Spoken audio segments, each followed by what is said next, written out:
So I shaved and I got a haircut for this video because, you know, it's a special day. So feel special. Evolution of sound. Yo, what's up guys? Sandworld here. What's up ninjas? Today I'm going to be talking about my 3 favorite synthesizers.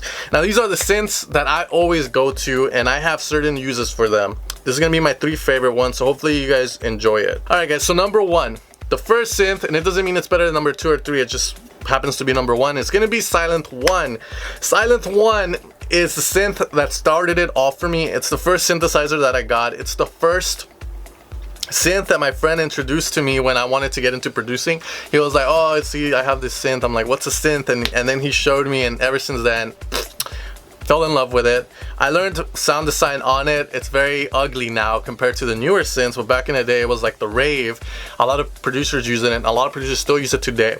Now the sounds I like to use Silent 1 for are going to be pretty much the generic standard sound. Whenever I'm going to use a saw, a square, or a sine, and I know how to make the sound in my head straight away, I go straight into Silent 1 because I already know how to do it. It's going to give me the results faster. And I like the sound that it has. Believe it or not, it has a certain sound to it. It might be dirtier than Serum, but it has that characteristic to it, and I instantly can tell the moment I hear a sound in a song. I'm like, okay, that's Silent 1. You can make that with Silent 1, and a lot of the marshmallow stuff is made with Silent 1, and it's one of the things that I characterize as music. When someone tells me my favorite artist is my favorite artist is Marshmallow, and I'm like, oh yeah, Silent 1 guy. Now guys, Silent 1 is the first synth I released a sound bank for as well with Shockwave back in the day, about 2 years ago, and it was the best-selling sound bank of all time since the inception of Silent 1. I took down the #1 spot, I remember, which was a Vandalism one, and it stayed #1 overall of all time until like 2015, until the sales kind of dropped. So really something to be proud of for me. It was my first bank ever, and it literally was one of the banks that shaped dance music to this day. My favorite number 2 synth is going to be a different type of synth. It's going to be a wavetable synthesizer, and it's going to be Serum. Now Serum knocked massive off the list for me, mainly because, you know, it looks nicer. It has a lot more potential. You can import wavetables, you can import, you know, sounds like wave files in order to, you know, manipulate and put in your sound that you're making in Serum.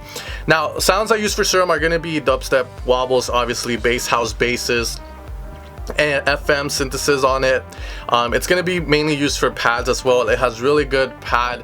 Now, why not Silent 1 for pads? Mainly because when I make my pads, I like to make them evolve over time, and Silent 1 gives me the option of having the warp knob. As you guys know, it's awesome. It's an awesome synth, and the quality is the best out there thanks to Steve Duda. It's way nicer quality than Silent 1, if you guys care about that. Personally, I don't. I feel like quality doesn't mean it's better, it just means that it's cleaner and sounds a little bit more synthetic.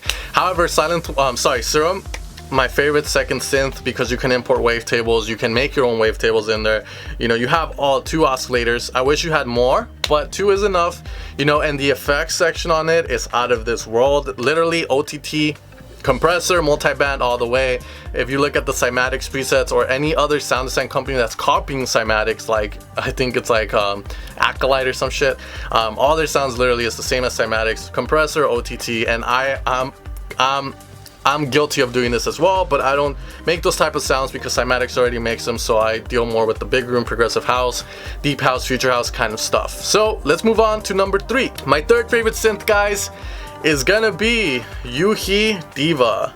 If you guys haven't heard of it, then it probably is because the synth isn't as popular. It doesn't get as heavy marketing as Serum does, and maybe the owner didn't know Deadmau5, and Deadmau5 pushed it like, you know, Steve Duda and Deadmau5 did.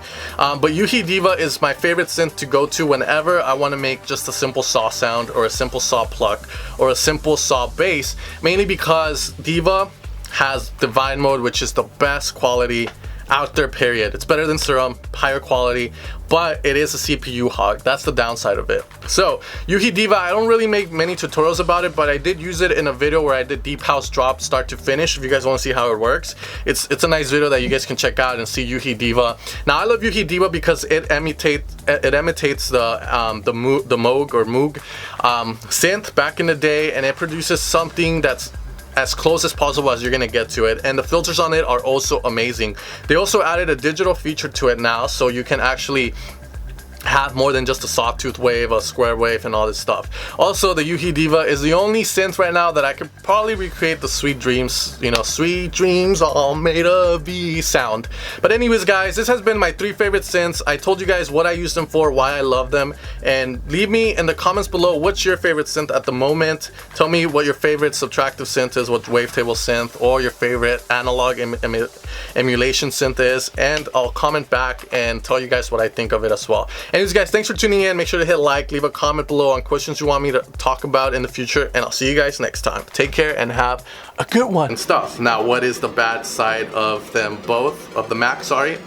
The bad side of the Mac is that it's hella expensive, and pretty much you're paying for the brand, to be honest. So if you have money to dish out and you want to get a Mac desktop or a Mac laptop, I say go for it, but my recommendation for this one is going to be to go with the Windows based, for those of you guys who want to get into producing and literally are going to be a lot more careful. Now, the only difference here is that you have to be a lot more careful